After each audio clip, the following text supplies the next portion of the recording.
Hi, let's talk about exhaust gas recirculation cooler simulation.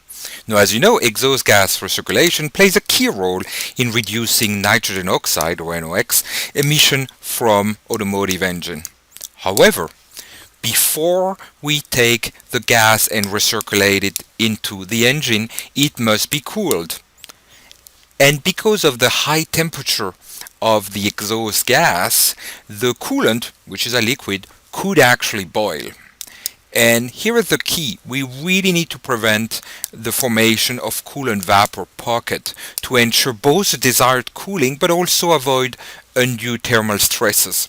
Let's take a look at this EGR cooler design and see, in case where we have boiling, how we can actually simulate it. Let's look at the system we're going to simulate. Actually, what we're going to do is a conjugate heat transfer simulation, or CHT. We will be simulating both the heat transfer in the casing but also the flow motion and heat transfer in the coolant and in the exhaust gas. You can see the coolant inlet and outlet. You can see the gas inlet and outlet. Obviously the coolant inlet temperature is 313 Kelvin cold, but the exhaust gas is hot at 533 Kelvin. And what we're going to do is we're going to do the heat exchange between the exhaust gas and the coolant via the cooling tubes.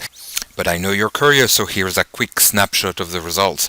What you see here are the streamlines of the hot exhaust gas in red and the streamline of the coolant in blue.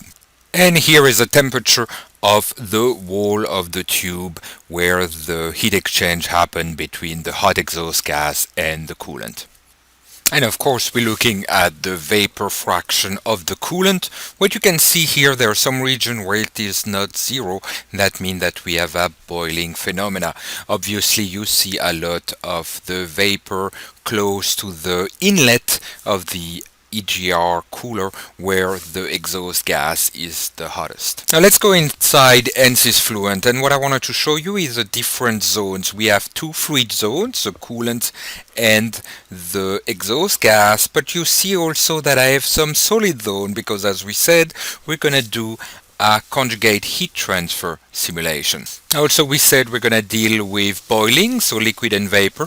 So the multi-phase model we're going to use is a mixture model, and we are going to have two Eulerian phases. Now here is where I have to be clear. Let's define the two phases. The first phase is the liquid coolant phase. It is a liquid.